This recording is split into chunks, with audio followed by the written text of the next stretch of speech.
Kennedy, Boa tarde. seríssimas as acusações, né? E a gente está vendo o desenho da trama golpista. Não foi efetivada por alguns motivos, mas muita gente colaborou para que essa ideia do ex-presidente ganhasse corpo, né, o Kennedy? Olá, Diego. Boa tarde para você, para o Coach, para quem está nos assistindo. Prazer estar com você aqui. Diego, essa operação ela é muito importante porque ela aproxima o Bolsonaro da prisão. Ela dá mais robustez, ela fortalece as provas para colocar o Bolsonaro na cadeia, que é onde ele tem que estar. Porque ele foi um presidente que, no cargo, usou de todos os instrumentos para tramar contra a democracia, para ameaçar a nossa democracia.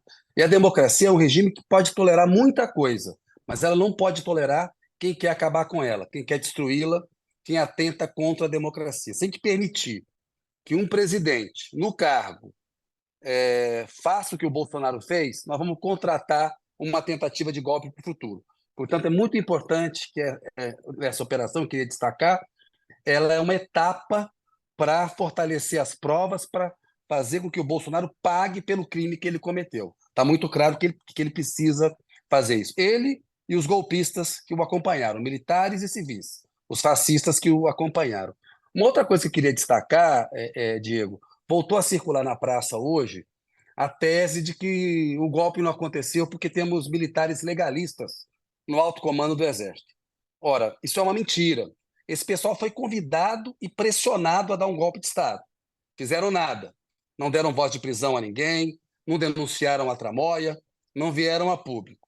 O que eles fizeram? Ficaram quietos, deram tempo para o Bolsonaro e os fascistas dele, militares e golpistas, continuarem a tramar um golpe contra a democracia. Fizeram pior, né? Porque assim, toleraram e deram guarida e protegeram os acampamentos golpistas. Esses acampamentos eles nunca deveriam ter sido admitidos. Aquele negócio de manifestação antidemocrática, manifestação para fechar Supremo, manifestação que pedia intervenção militar, aquilo é golpismo, não deveria ter sido tolerado.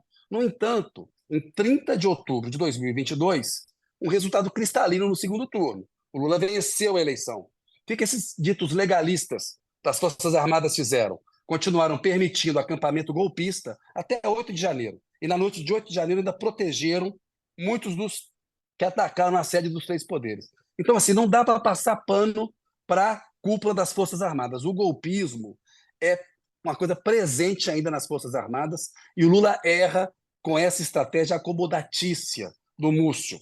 Né? Nunca estiveram tão fracos os militares desde a redemocratização em 85. Eles foram sócios do governo do Bolsonaro.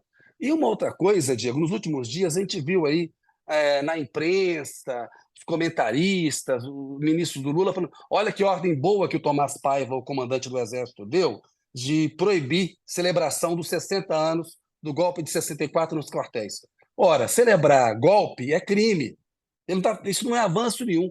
Ele não está fazendo mais do que a obrigação dele. O que o governo Lula tinha que estar fazendo nos 60 anos do golpe, e o Ricardo Couto está aqui com a gente e sabe o que foi ser jornalista durante a ditadura, né, que é o que o Bolsonaro queria instalar agora, era fazer com que as Forças Armadas fizessem uma autocrítica e pedissem aos brasileiros desculpa, perdão pelos crimes que cometeram em 64 e pela essa sociedade com o Bolsonaro. Eles foram omissos. Então, assim, não teve golpe, porque, primeiro, a sociedade brasileira não aceitaria. O Brasil de 2022 é muito mais complexo do que o Brasil de 64. Né? A sociedade civil não era a sociedade civil que apoiou o golpe em 64. Não havia apoio externo. Eles não tinham nem projeto. O que seria o dia seguinte de um golpe com o Bolsonaro, que a gente está vendo a baixa qualidade intelectual que ele e esses golpistas têm? O que eles tinham a oferecer ao país, se não a paz dos cemitérios? Mais nada. Né? Portanto, a vitória da democracia, Diego, ela não é uma concessão de legalistas do alto comando do Exército que não embarcaram na aventura do Bolsonaro. Aliás, eles foram omissos e covardes. E até hoje a gente convive com uma mentalidade golpista nas Forças Armadas brasileiras. A gente precisa acabar com isso. Elas não têm tutela sobre a vida civil. O artigo 142 da Constituição é claro. Comandante em chefe das Forças Armadas é o presidente da República. As Forças Armadas batem continência para o povo, para a democracia. Portanto, eu acho que a operação de hoje ela traz uma linha de corte, ela acaba com essa história que o Bolsonaro é perseguido. É um absurdo. Você vê deputado lá, líder de bancada da oposição, falando que isso é uma perseguição É, ao Bolsonaro. Né? O Mourão falando em. Olha só o Mourão, Diego, devassa persecutória e pedindo reação da Justiça Militar e das Forças Armadas. Né? Esses golpistas no Congresso tinham que ter o mandato cassado. Eles estão defendendo o golpismo. Então, essa operação de hoje, eu acho que ela é uma linha de corte muito grande.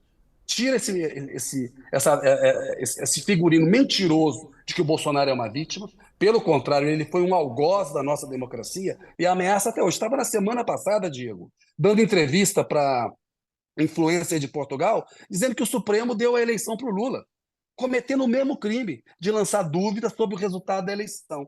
Porque foi justamente essa mentira de que as urnas iam fraudar o resultado da eleição que deram combustível para essa tentativa de golpe. Então, eu acho que a operação de hoje ela é um divisor de águas e vai enfraquecer mais o Bolsonaro e aproximá-lo da cadeia, que é onde ele merece ficar, ele e os golpistas, além da lata de lixo da história na qual ele já está.